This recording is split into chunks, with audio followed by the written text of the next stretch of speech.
So hi guys, దేవ alias Salaar Prabhas అస్సాంలోని ఒక ప్రాంతంలోని బొగ్గు గనుల్లో పనిచేస్తుంటాడు. ఆ ప్రాంతానికి ఆద్యను శృతి హాసన్ కిడ్నాప్ చేసి తీసుకురావడంతో గందరగోళం మొదలవుతుంది. అక్కడే టీచర్గా పనిచేస్తున్న ఆమెను కొందరు వెళ్తుండగానే ప్రయత్నిస్తూనే దేవ కాపాడతాడు. ఆ తర్వాత తన స్నేహితుడైన దేవాను 25 ఏళ్ల తర్వాత వెతుక్కుంటూ ఆ ప్రాంతానికి వరదరాజు పృథ్వీరాజ్ సుకుమారన్ వస్తాడు. అస్సాంలో తన తల్లి ఈశ్వర్రావుతో కలిసి దేవ ఎందుకున్నాడు? ఆ ప్రాంతానికి ఆద్యను ఎందుకు తీసుకొచ్చారు? భారత సరిహద్దులోని ఖన్నాస్ అడవి ప్రాంతం ఏ ఒక్క రాజ్యంలా ఎలా మారింది? ఆ ప్రాంతాన్ని శాసించే మన్నార్ వంశానికి ఎలా సవాల్ ఎదురైంది? ఖన్నాస్ ప్రాంతంలో యుద్ధ వివరణ క్లాస్ 5 ఒప్పందాన్ని ఎత్తివేయడానికి ఎందుకు ఓటింగ్ పెట్టారు? ఓటింగ్ సమయంలో దేవాను వెతుక్కుంటూ వరదరాజ్ మన్నార్ ఎందుకు వచ్చాడు? వరదరాజ్ తండ్రి రాజమన్నార్ రఘుపతిబాబు తన ప్రాంతాన్ని వదిలి ఎందుకు వెళ్ళాడు? యుద్ధ వివరణ ఓటింగ్ సమయంలో దేవ కాలాంతుడుగా ఎందుకు మారాడు? ఓటింగ్లో ఎవరు గెలిచారు? సౌరంగ పర్వతాన్ని దేవకు ఉన్న లింక్ ఏంటి? దేవకు సలార్ అని పేరు ఎందుకు పెట్టారు అనే ప్రశ్నలకు సమాధానమే ఈ సినిమా కథ. దేవ వరదరాజు మన్నార్ బాల్యంలో మంచి పవర్ఫుల్ ఎపిసోడ్లో సలార్ సినిమా మొదలవుతుంది. ఆ తర్వాత అస్సాంలోని బొగ్గు గనుల్లో దేవ అండర్ డైరెక్టర్ను అబ్లాషన్ చేయడం, అలాగే ఆద్య కిడ్నాప్ వ్యవహారం చకచకా జరిగిపోతాయి. ఫస్ట్ హాఫ్లో దేవ అండర్ డైరెక్టర్ నుంచి ఒక నాయకుడిగా ఎస్టాబ్లిష్ చేయడం విధానం ప్రశాంత్ ప్రతిభకు అద్దం పట్టింది. ఇక ఫస్ట్ హాఫ్ చివరిలో దేవ లైఫ్ గురించి చెప్పడంతో అసలు కథ మొదలవుతుంది.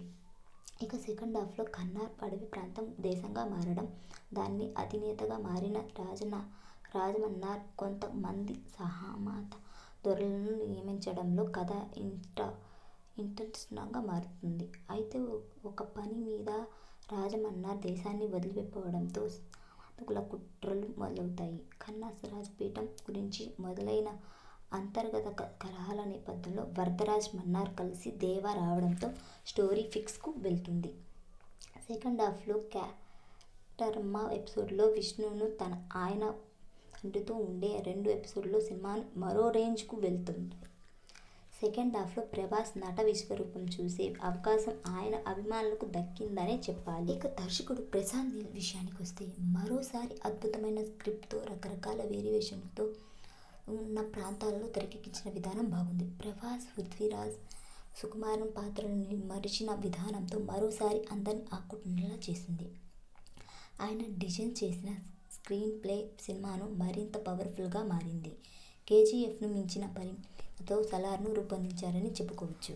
దేవగా ప్రభాస్ మరోసారి ఛత్రపతి, బాహుబలి పాత్రలను మించిన యాటిట్యూడ్ను, ఫైర్ను ప్రదర్శించాడు. ఫస్ట్ హాఫ్లో అండర్ డాగ్గా కనిపించిన ఆ పాత్ర సెకండ్ హాఫ్కు వచ్చేసరికి ఊహకు అందని విధంగా కనిపిస్తుంది.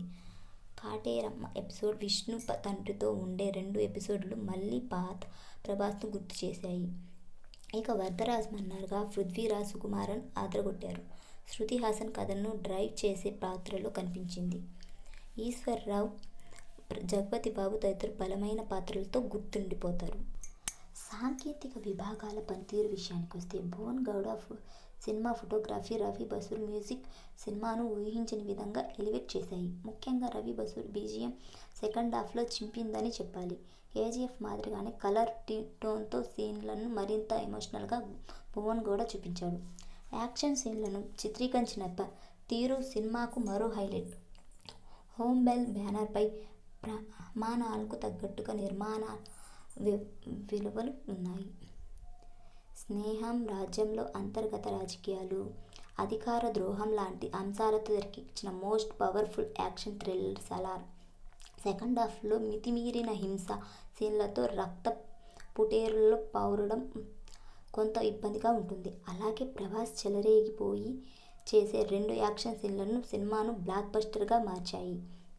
క్లైమాక్స్ సాగదీసి విసుగు తెప్పించేలా చేయడం ఒక మైనస్.